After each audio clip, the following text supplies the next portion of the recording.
चुनखड़ी जमीन के अंदर पीएच कम करना बहुत ज्यादा चैलेंजिंग है। अभी आप कहोगे कि पीएच कम करना किस लिए? क्योंकि चुनखड़ी जमीन के अंदर न्यूट्रिएंट डेफिशिएंसी सबसे ज्यादा पैमाने पर होती है। वहां पे फसलों की ग्रोथ ज्यादा नहीं होती है, फसलों में हमेशा पीलापन आता रहता है।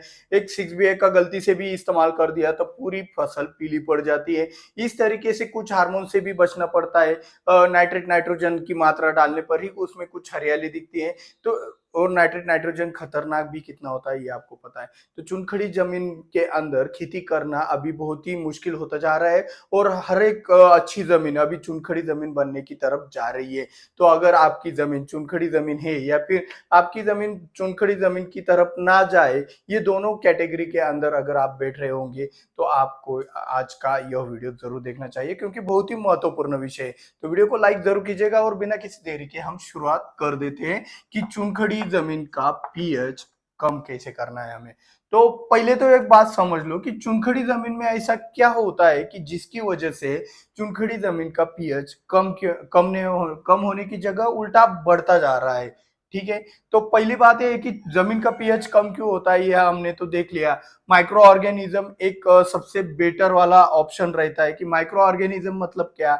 आपके जमीन के अंदर मिलने वाले सूक्ष्म जीव जो क्या करते हैं, आपके जमीन के अंदर क्रियाएं चालू रखते हैं और उन क्रियाओं के कारण उनके शरीर में से कुछ एसिड्स निकलते रहते हैं। और आपको पता है एसिड्स पीएच कम करने का काम करते हैं। तो ये जो एसिड्स निकलते रहते हैं, बैक्टीरिया हो गया, फंगस हो गया, जमीन के अंदर जो भी डेवलप हो रहे हैं या फिर जो भी जीव हो गए जैसे कि केचुए हो गए, ये अगर आपके जमीन में अच्छी तरीके से पनपने लगे तो आपकी जमीन का पीएच अपने आप कम होके एक कांस्टेंट लेवल पे अच्छी तरीके से मेंटेन रहता है। लेकिन चुनखड़ी जमीन में क्या होता है कि ये ना तो ये सूक्ष्म जीव बढ़ रहे हैं, ना ही केचुए अच्छी तरीके से बढ़ रहे हैं, और उसी के कारण आपकी जमीन का पीएच कम होने की जगह बढ़ता जा रहा है। अभी देखो कम क्यों नहीं हो रहा है, केचुए नहीं बढ़ रहे और माइक्रो ऑर्गेनिज्म नहीं बढ़ रहे, और बढ़ क्यों रहा है? क्योंकि ऐसी जमीनों के अंदर हमें केमिकल फर्टिलाइजर के अलावा कोई ऑप्शन ही नहीं बचता है। तो इसकी वजह से वो पीएच बढ़ता जा रहा है। अभी सल्फेट फॉर्मुलेशन का अगर रिकमेंडेशन दिया जाए कि भाई आप चुनखड़ी जमीन के अंदर सल्फेट फॉर्मुलेशन का इस्तेमाल कीजिए, तो उससे कुछ भी नहीं हो रहा है। इतनी बदतर जमीन चुनखड़ी वालों की हो गई है। तो इसीलिए बहुत सारे जो भी किसान है वो क्या कहते हैं, यार चुनखड़ी जमीन में सल्फेट का कोई रिजल्ट नहीं आता। लेकिन रिजल्ट पाना है तो भाई सल्फेट का इस्तेमाल आपको पहले तौर पर ज्यादा करना पड़ेगा और फिर उसका क्वांटिटी कम कम करते हुए आपको एक कांस्टेंट लेवल मिलेगा। उस लेवल पे आप एक रेगुलर आ सकते हैं मेरे हिसाब से। दूसरी बात, एक दूसरी थ्योरी लगाई जाती है कि चुनखड़ी जमीन में जो मली निकाली जाती है अपना गन्ने के मिल से, तो वो डालने से पीएच डाउन होता है। पीएच तो डाउन हो जाता है, लेकिन पीएच डाउन होने के बाद फिर से उस मड़ी का पावर डाउन होने के बाद, सल्फ्यूरिक एसिड का पावर डाउन होने के बाद, फॉस्फोरिक एसिड का पावर डाउन होने के बाद, मतलब देखो ना, आपने सल्फ्यूरिक एसिड से एसिड ट्रीटमेंट किया, फॉस्फोरिक एसिड से एसिड ट्रीटमेंट किया, तो उस जमीन का पीएच तो डाउन हो जाता है। लेकिन इन एसिड्स का जो भी एक रिजल्ट है, कितने दिनों के लिए? दिन भी नहीं भाई, एक दिन के लिए डाउन हो जाएगा, फिर से दूसरे दिन अप हो जाएगा। या फिर 4-5 दिनों के लिए, अगर वो एक दिन के लिए पीएच डाउन हुआ था तो उसका रिजल्ट आपको 4-5 दिनों के लिए मिल सकता है। तो 5 दिन के बाद क्या फिर से ऐसे ट्रीटमेंट करें तो इससे आपका नुकसान ही हो सकता है आपके जमीन का। तो फॉस्फोरिक एसिड हो गया, सल्फ्यूरिक एसिड हो गया, ये इसका इलाज नहीं हो सकता है। अभी आप कहोगे कि भाई इसका इलाज ये क्यों नहीं, अभी हमने तो पीएच कम कर दिया, और पीएच कम करने के बाद तो वहां पे तो कांस्टेंट रहना चाहिए। तो कांस्टेंट रखने के लिए ये कांस्टेंट चाहिए, आपके सूक्ष्म जीव कांस्टेंट चाहिए। कांस्टेंट मतलब क्या? स्थिर चाहिए। स्थिर मतलब क्या? उनका पॉपुलेशन, उनकी जो संख्या है वो एक स्थिर रहनी चाहिए आपकी जमीन के अंदर। अगर वह संख्या स्थिर रहेगी तो उनकी लाइफ साइकिल चलती रहेगी। लाइफ साइकिल चलती रही तो उनसे जो भी एसिड्स है वो निकलते रहेंगे। एसिड्स निकलते रहे तो आपकी जमीन का पीएच कम होता रहेगा। तो ये इतना बड़ा झमेला हमारे जमीन के अंदर हुआ है। आज का विषय बहुत ही मतलब इम्पोर्टेंट है, इसलिए मुझे बॉटम से समझाना पड़ रहा है। भाई जिसको देखना है देखो, क्योंकि यार मैं तो इसी तरीके से समझाने वाला, क्योंकि जब तक आपको प्रॉब्लम की जड़ पता ना चले तब तक आप उस पूरे पेड़ को नहीं उखाड़ सकते। समस्या वाले पेड़ को उखाड़ना है तो उसके जड़ को समझना होगा। तो यही वाली जड़ है कि आप एसिड ट्रीटमेंट करने के बाद भी आपका पीएच कांस्टेंट नहीं रहता है, स्थिर नहीं रहता है, कम नहीं रहता है। तो उसको कम करना, पहला एक हमारे पास दो टास्क बन जाते हैं। यहाँ पे हमें पहले पीएच कम करना है और दूसरी बात उसे फिर स्थिर करना है। ये दो चैलेंजेस है हमारे पास चुनखड़ी वाले जमीन के अंदर। तो अभी पीएच कम कैसे करे और पीएच स्थिर कैसे करे, ये बात समझ लो। अभी तो हमने देख लिया कारखाने से मिलने वाली मड़ी हो गए या फिर अपना सल्फ्यूरिक एसिड, फास्फोरिक एसिड से अगर हम ट्रीटमेंट करते हैं, सल्फर से भी कर सल्फेट फॉर्मुलेशन का भी इस्तेमाल करते हैं, सल्फर का भी रेगुलर इस्तेमाल करते हैं, तो उससे भी इतना रिजल्ट, बढ़िया वाला रिजल्ट हमें दिखाई नहीं देता है। तो एकदम से तो नहीं दिखाई देता है, क्योंकि सल्फर वैसे ही अच्छी जमीन में भी वो धीरे धीरे काम करता है, तो चुनखड़ी वाली जमीन में उसको कितना वक्त लगेगा, ये बात बनता है। तो यहाँ पे क्या करना चाहिए, ये बात को समझो। तो पहली बात, हमें जो ऑप्शन बचता है ना, वो सिर्फ और सिर्फ इस माइक्रो ऑर्गेनिज्म का बचता है, समझ जाओ। इसके अलावा आपके पास कोई भी इलाज नहीं है इन चुनखड़ी वाले जमीन के अंदर। लेकिन इन माइक्रो ऑर्गेनिज्म को चुनखड़ी वाले जमीनों के अंदर बढ़ाना बहुत ही मुश्किल है, और लगभग इम्पॉसिबल के करीब करीब खड़ा हो चुका है वो चीज। तो अभी आप कहोगे तो भाई वीडियो क्यों बना रहे हो, ये बताने के लिए कि बना रहे हो, तो नहीं, इसके आगे भी कुछ चीज है। तो वो समझने के लिए आपको एक चीज समझनी पड़ेगी। तो चुनखड़ी जमीन के अंदर क्या होता है, कैल्करस सॉइल होता है, कैल्शियम कार्बोनेट का वगैरह, तो वो जो भी प्रमाण होता है वो ज्यादा होता है, सैलिनिटी ज्यादा होती है, क्षारता ज्यादा होती है। क्षारता पता ही है आपको, सोडियम क्लोराइड। सोडियम क्लोराइड मतलब क्या, आपका घर का अंदर का जो नमक होता है ना, उसको, उसका जो फॉर्मूला है ना, उसको कहते हैं NaCl2। NaCl2 मतलब क्या, ये घर का नमक है आपका। तो ये Na मतलब क्या है, आपका सोडियम है, और ये जो Cl2E है इसे कहते हैं क्लोराइड। जब इन दोनों का दोस्ती हो जाता है ना, सोडियम और क्लोराइड का, तो बनता है नमक। और नमक दुनिया की ऐसी चीज है कि जिसके अंदर कोई भी सजीव जीवित नहीं रह सकता। अभी इसका एक और पावरफुल वाला उदाहरण मैं आपको दे देता हूँ। अभी देखो, हम आचार आचार जो बनाते हैं ना, खाने का आचार, तो खाने के आचार के अंदर नमक का इस्तेमाल करते, तो वो प्रिजर्वेटिव के तौर पर करते, क्योंकि आचार खराब ना हो इसलिए उसके अंदर ज्यादा ज्यादा नमक डाला जाता है, जिससे वो लंबे समय के लिए उसके अंदर कोई भी सूक्ष्म जीव तैयार ना हो, वो डिकम्पोज ना हो, और हमारे लिए वो खाने के लिए अच्छा रहे। इस तरीके से नमक कार्य करता है। नमक क्या करता है, इन सूक्ष्म जीवों को बढ़ने नहीं देता है। इसका मेरे पास एक प्रूफ भी है। ये प्रूफ यह है कि जो हमारा भूमध्य समुद्र है, भूमध्य समुद्र पता ही होगा आपको, एक इजराइल के बगल में है। तो वो भूमध्य समुद्र यानी कि क्या, वो डेड सी भी कहा जाता है उसको, डेड सी। डेड सी मतलब क्या, मृत समुद्र, यानी कि जिसके अंदर कोई भी लाइफ ही नहीं है, कोई सजीव उसमें नहीं है, उसको क्या कहा जाता है, डेड सी। तो इस समुद्र के अंदर हमने छलांग लगाई, तो हम उसके अंदर डूब नहीं जाते, मतलब उसके ऊपर तैर जाते।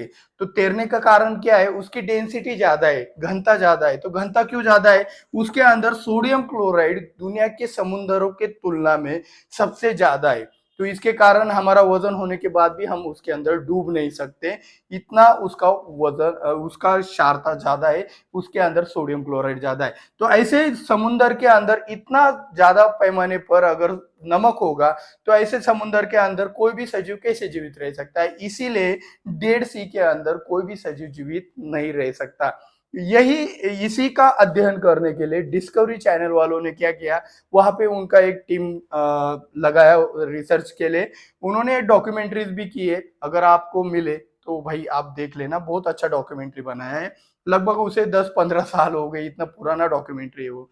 तो उन्होंने क्या किया, इस डेड सी के अंदर सचमुच कोई सजीव जीवित है। अभी देखो, ना कोई मछली दिख रही है, ना कोई पौधा दिख रहा है। तो उन्होंने सोचा कि भाई कोई ना कोई माइक्रो ऑर्गेनिज्म तो मिल ही जाएगा। तो उन्होंने क्या किया, उसका अध्ययन चालू कर दिया। तो उन्होंने जो भी सैंपल्स निकाले माइक्रो ऑर्गेनिज्म ढूंढने के लिए, तो उन सैंपल्स के अंदर सिर्फ और सिर्फ, मतलब कुछ भी बैक्टीरिया नहीं मिला, लेकिन सिर्फ एक बैक्टीरिया मिली, जो थी आपकी सल्फर सोलुबलाइजिंग बैक्टीरिया। सिर्फ यही एक बैक्टीरिया मिली उस समुद्र के अंदर, सल्फर सोलुबलाइजिंग बैक्टीरिया, जो कि इतने क्षारता के अंदर भी जीवित रह सकती है।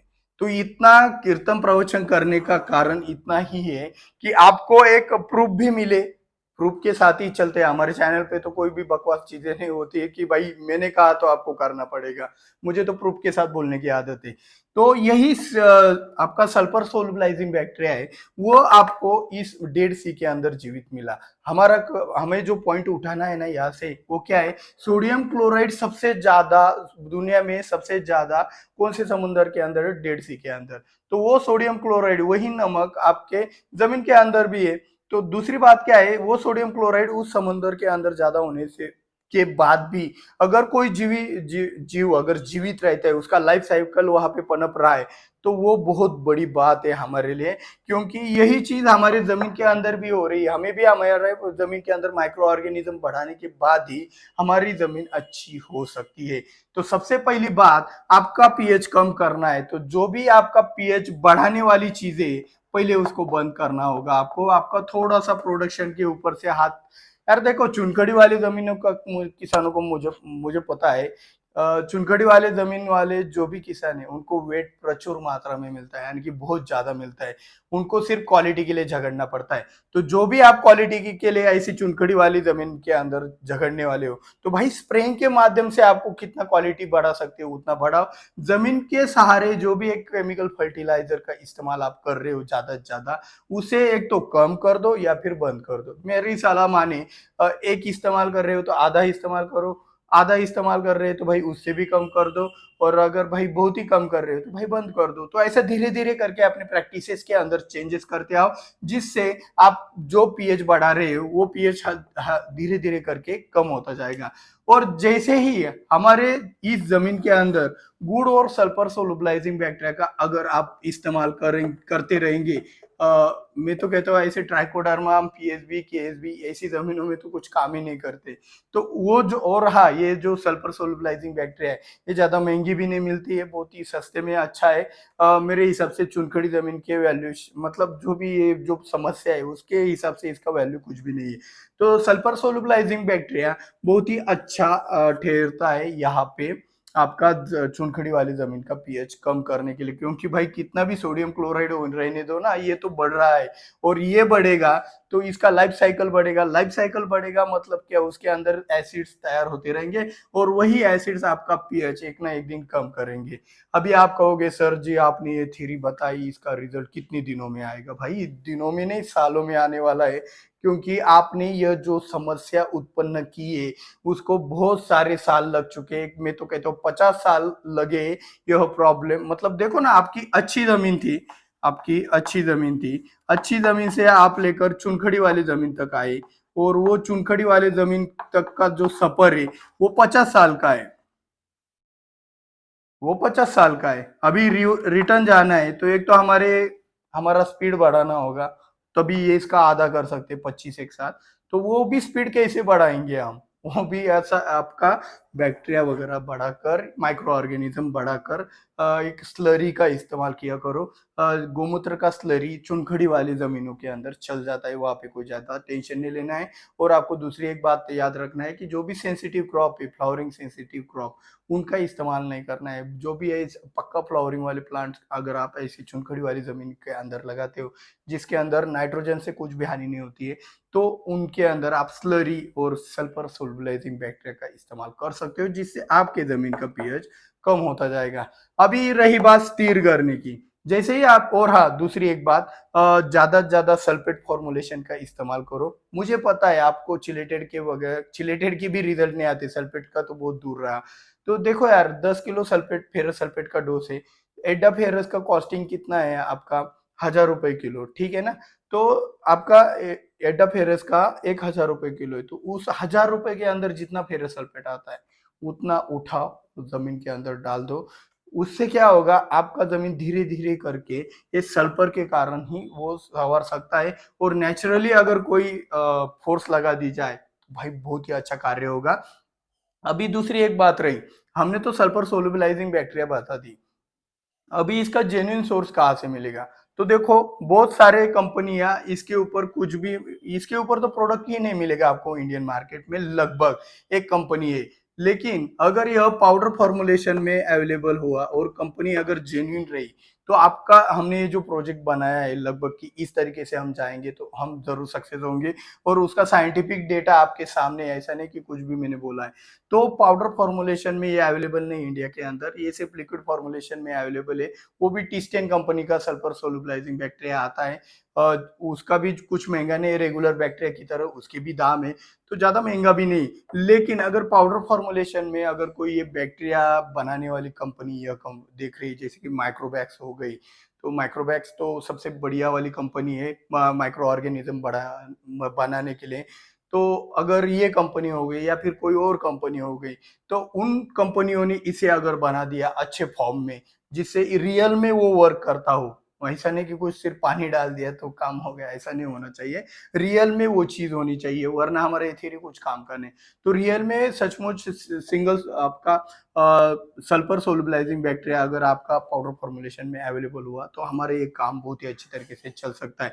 इसके बाद हमें जो पीएच तीर करना है ना, हमने एक तीर में 2 निशाने लगा दिए। हमने पीएच कम करने के लिए भी माइक्रो ऑर्गेनिज्म का इस्तेमाल किया और वही माइक्रो ऑर्गेनिज्म आपका पीएच कांस्टेंट रखने के लिए भी मदद करते हैं। और जैसे ही आपका जमीन का पीएच कम होता गया, वैसे ही पीएच कम होने के बाद फिर आप बाकी के ट्राइकोडर्मा, माइकोराइजा, पीएचबी, केएसबी ऐसे बैक्टीरिया का भी इस्तेमाल कर सकते हैं। तो इस तरीके से आप आपकी चुनखड़ी वाली ज़मीन को अच्छे से सुधार सकते हो। टेम्परेरी सॉल्यूशन बहुत सारे हैं, मतलब चुनखड़ी ज़मीन के अंदर जो पीलापन आता है फ्लावरिंग में दिक्कत आता है, क्वालिटी बढ़ाने में दिक्कत आता है, वेट तो मिल जाता है, कीपिंग क्वालिटी भी बढ़िया हो रहती है। लेकिन क्वालिटी के लिए जो दिक्कत आता है, उसके लिए सॉल्यूशन हमारे पास बहुत सारे हैं, उनको हम एप्लाई तो करते रहेंगे। लेकिन इस चक्रव्यूह से निकलना है, तो भाई कुछ ना कुछ तो स्टेप्स उठाने पड़ेंगे। अगर नेक्स्ट जनरेशन को आपको ज़मीन अच्छी देनी होगी, तो ये स्टेप्स उठाने को आज ही शुरुआत करो। कंपनी वालों को फीडबैक दो कि भाई हमें ये बैक्टीरिया बना के दो, वो भी पाउडर फॉर्मुलेशन में चाहिए, वो भी जेन्युइन चाहिए। ऐसा नहीं कि पीएचबी दे दिया कि एसएसबी के नाम पे सल्फर सोलुबलाइजिंग बैक्टीरिया के ऊपर। ऐसा बनावट वाला खेलने चाहिए, हमें जेन्युइन चाहिए। तो अगर बाहर से भी कुछ बाहर की कंट्री से भी अगर आपको ये मिल जाता है तो बहुत अच्छी चीज़ है। और हाँ, ये उदाहरण आप डिस्कवरी चैनल के ऊपर डॉक्यूमेंट्री भी देख सकते हो डेड सी की, तो उससे भी आपको ये जानकारी पता चल जाएगी कि हमने ये जो बताया है वो झूठ नहीं है। कुछ लोग बोलते हैं कि भाई ये कुछ भी बोलते हैं, तो भाई हमने प्रूफ के साथ इतना बताया है तो अभी आपको वेरीफाई भी करना आपका फर्ज़ बनता है। बिना वेरीफाई के कुछ